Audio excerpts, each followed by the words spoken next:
So, first of all, congratulations for your film. It was terrific. I really enjoyed it.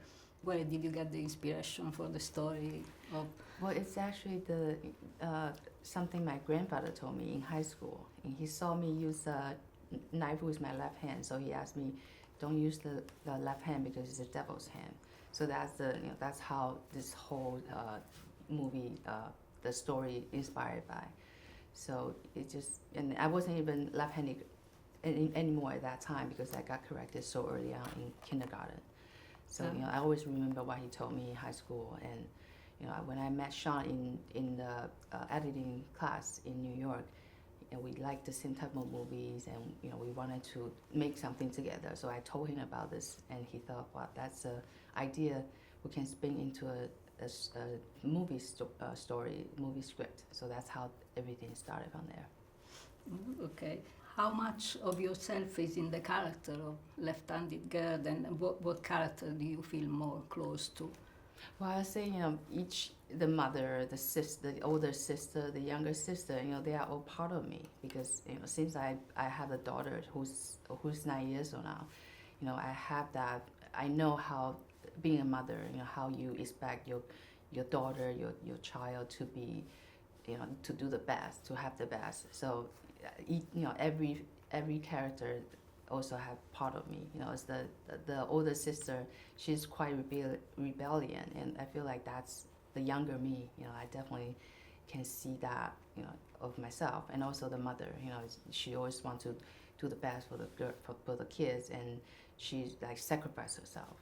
So I think that just every character is part of me. Okay, and talking about the character, the cast is really terrific, and can you tell us something about the casting process and how you found, especially the little girl, it was amazing, Nina Yi. Yeah.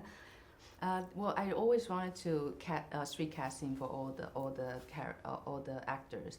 So when we started looking for this little girl, I did a social media casting. So I watched like 50 to 70 tapes, and I didn't find her. So we also had a working shop with an acting coach, hoping to find this girl. But eventually she came with a recommendation by an agent of an actor in Taiwan, because she already, at the time she was 6 when I cast her, and she already had 3 years of acting experience in commercials. And her mother was her coach. So when I auditioned her, she know exactly what to do in front of camera, how to act for camera, and how to memorize line.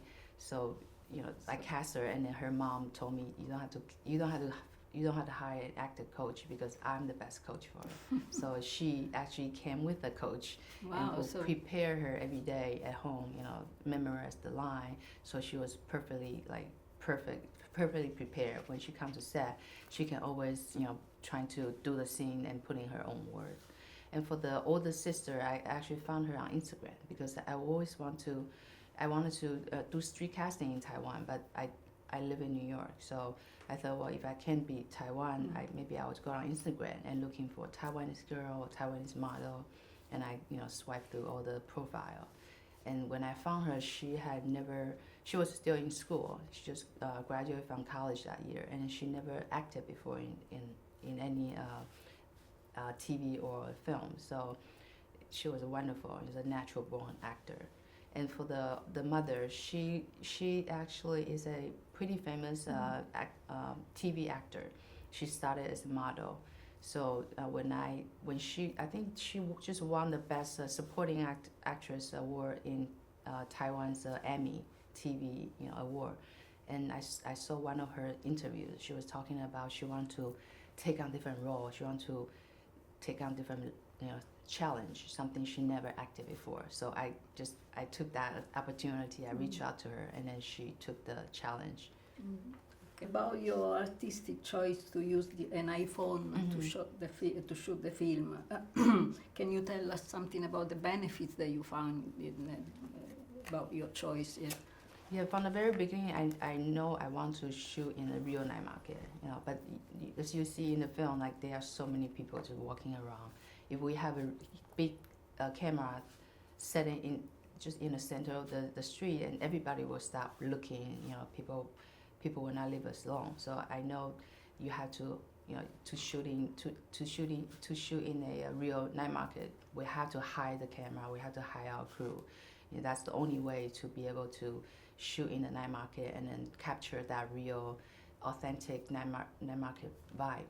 So that's, you know, definitely, and especially working with a first-time actor, you know, the older sister, you don't have a huge camera right in her face, you know. I think that's also for other actors, so they don't feel like they are performing. They actually just live their life, because we always use phone to capture each other, you know, video or selfie. So I think that kind of helped the actor to get into the scene and to get into their role easier.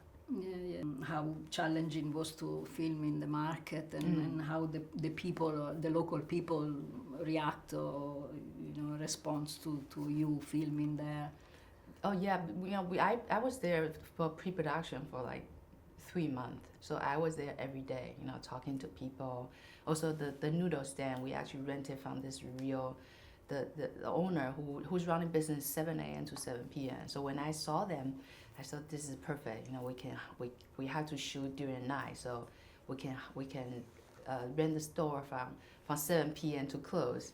So that was the idea, and I was there every day, just kind of trying to convince him, you know, just let us use his noodle stand. So even I think after 2 months, you know, he finally like, okay, you know, you can, I'll rent it to you. So he was so generous, and also all the stand, you know, nearby, they are also helpful. You know, they are all also very supportive of the filming. Okay.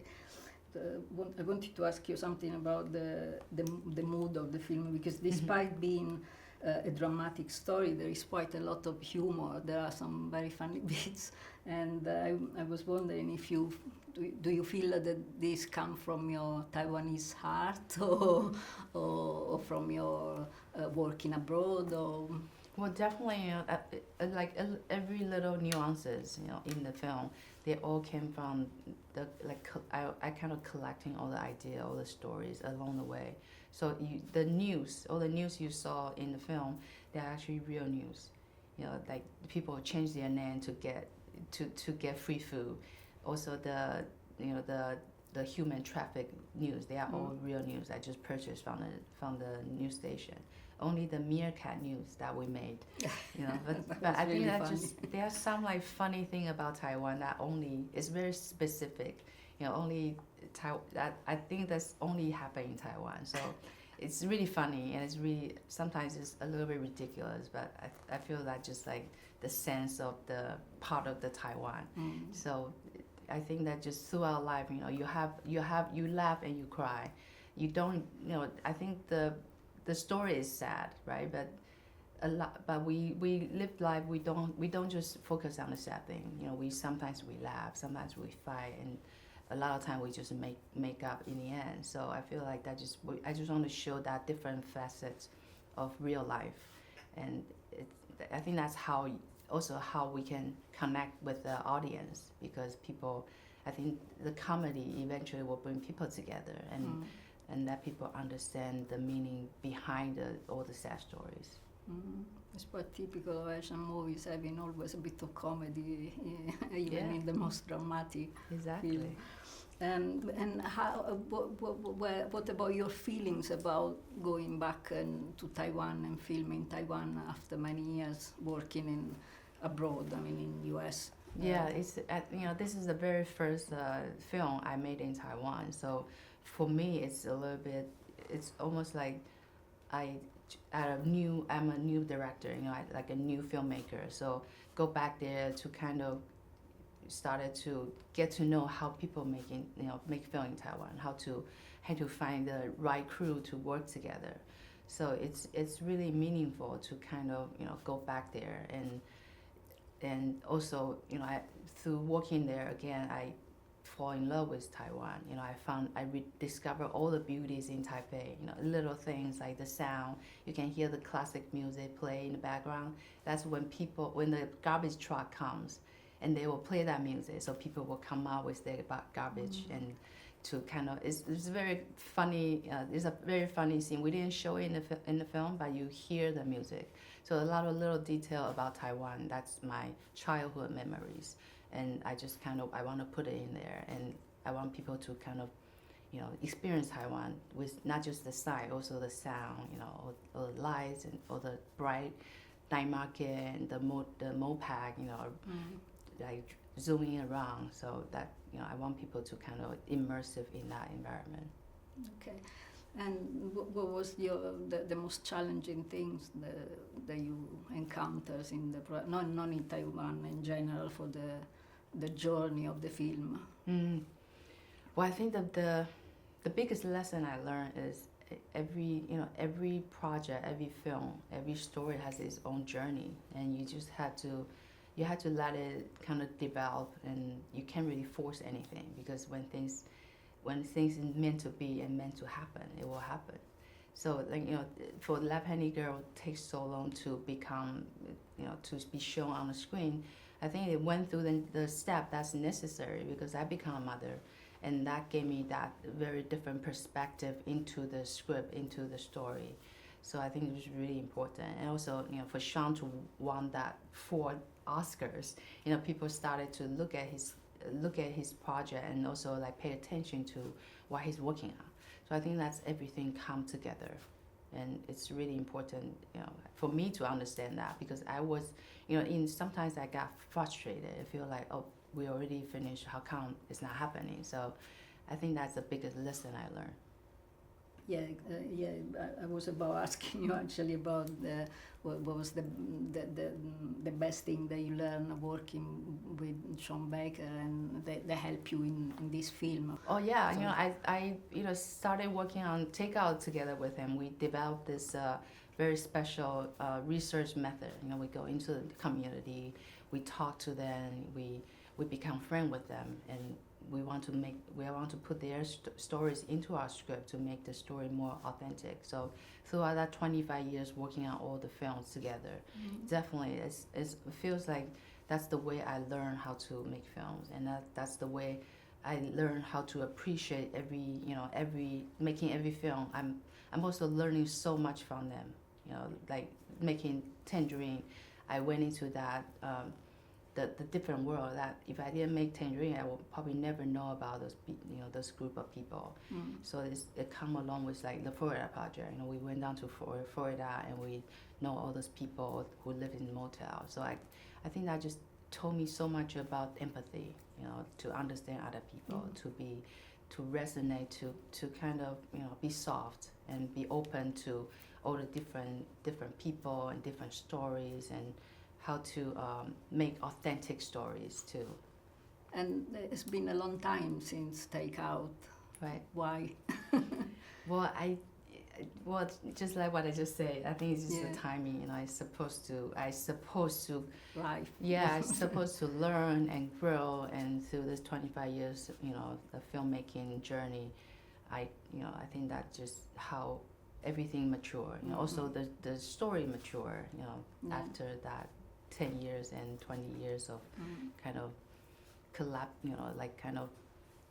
collecting all the stories. But this film has been in the pipeline for a while, I think, no? Yeah, we like always thinking about maybe we'll make it next time, but it just really depends on who you met next. The investor like this type of stories, but maybe they don't like this type of stories. So it just, the fate of the story. Are you working on anything new at the moment? I do have. I'm like along the way. Right now. I'm traveling on different, to different film festivals in different cities. So I always run into, talk to local people, and I heard interesting stories. So now I'm just collecting stories, and I also want to tell stories from different culture, different countries, and sometimes I go to beautiful cities, and I wonder how come nobody make movie in this city. So I wanted to explore that, and kind of, it's also like a little project for myself, like selfishly. I want to travel the world and make movies and tell different stories and connect with different audience. Okay, well, good luck for this. Thank you. Thank you. So thank you very much. Oh, thank you for your interview. Thank you.